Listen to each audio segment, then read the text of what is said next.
आज बनवली आहेत मस्त अशी गाड्यावर मिळतात तशी मूग डाळीची भजी। तुम्ही बघू शकता कलर पण किती मस्त आलेला आहे। अगदी इनो सोडा काही न वापरता वरतून कुरकुरीत आणि मधातून सॉफ्ट अशी भजी बनवून तयार झालेली आहे। तर कशी बनवली चला तर सुरू करू रेसिपी। श्री शिवाय नमस्तुभ्य मैत्रिणींनो, मी अंजली कुंभार माझ्या यूट्यूब चॅनलमध्ये तुम्हा सर्वांचे खूप खूप स्वागत करते। तर आज बघणार आहोत मूग डाळीचे भजे। तर त्यासाठी साहित्य बघूयात। इथे मी डाळ 5-6 तास भिजवून घेतलेली आहे। मस्त मऊ झालेली आहे डाळ। सगळं पाणी निचरून काढलेलं आहे डाळीमधलं।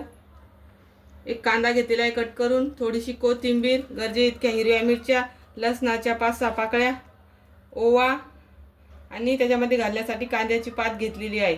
तुम्ही कांद्याची पातीऐवजी पालकची भाजी पण वापरू शकतात। एक छोटी वाटी बेसन पीठ घेतलेलं आहे आणि एक छोटा चम्मच धने कुटून घेतलेले आहेत जाडसर। आता आपण ही डाळ मिक्सरला जाडसर पेस्ट करून घेणार आहोत। तर या पद्धतीने मी डाळ काढलेली आहे। एकदम बारीक पेस्ट नाही काढायची, जाडसर वाटून घ्यायची डाळ। बारीक पेस्ट काढल्यावर भजे कडक होतात। आता मी राहिलेली डाळ पण याच पद्धतीने वाटून घेते। तर मी दुसरं भांडं पण काढलेलं आहे। पाण्याचा वापर अजिबात करायचा नाही डाळ वाटताना। तर डाळ पूर्ण वाटून झालेली आहे।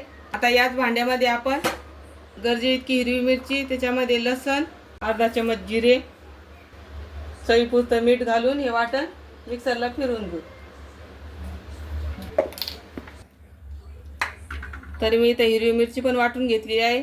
आता आपण ही मिरची भज्याच्या मूग डाळीमध्ये टाकून घेणार आहोत। आता याच्यामध्ये कट केलेला कांदा घालू, कोथिंबीर, कांद्याची पात, तुम्ही कांद्याच्या पातीऐवजी पालक भाजी पण वापरू शकता। धने जाडसर वाटून घेतलेले, धन्यामुळे भज्याची चेज अप्रतिम येते। एक छोटा चमच ओवा आहे, तो हातावर थोडासा क्रश करून घालायचा, म्हणजे त्याची चव अजून छान येते। आणि एक छोटी वाटी बेसन पीठ, तुम्ही बेसन पीठाऐवजी मूग डाळ भिजू घालताना चण्याची डाळ पण वापरू शकता बेसनऐवजी। आता हे सर्व पीठ एकदम चांगलं फेटून घ्यायचं। पीठ फेटल्यावर एकदम हलकं होतं आणि भजी एकदम मस्त कुरकुरीत। या पिठाला आता 5 मिनिटं छान फेटून घ्यायचं एकदम हलकं होईपर्यंत। तर मी इथं 3-4 मिनिटं पीठ व्यवस्थित फेटून घेतलेलं आहे आणि एकदम हलकं पीठ झालेलं आहे। याच्यामध्ये पाणी घालायची पण गरज नाही आहे। तुम्हाला जर वाटत असेल तर थोडं पाणी तुम्ही ॲड करू शकता। तर बघू शकता भजी मस्त पडतील याची। आता आपण भजी बनवू। तरी ते तेल गरम झालेलं आहे, आता आपण भजी सोडू।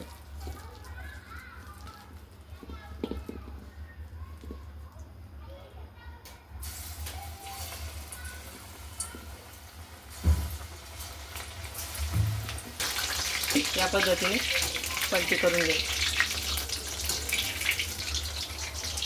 मूग डाळीचे भजे तळताना गॅस थोडा कमीच ठेवायचा, नाही तर भजी करपतात, काळपट उमटतात। तर मस्त गोल्डन कलर येईपर्यंत भजी तळून घ्यायची।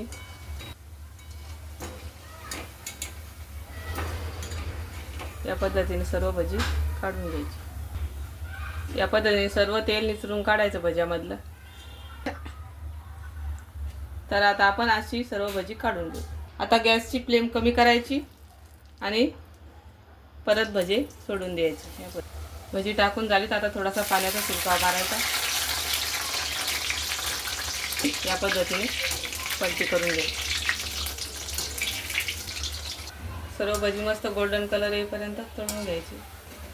तरी ते सर्व भजी काढून तयार झालेली आहेत। तर बघू शकता किती मस्त कलर आलेला आहे। इथे मी तुम्हाला 2 टिप्स सांगितलेले आहे।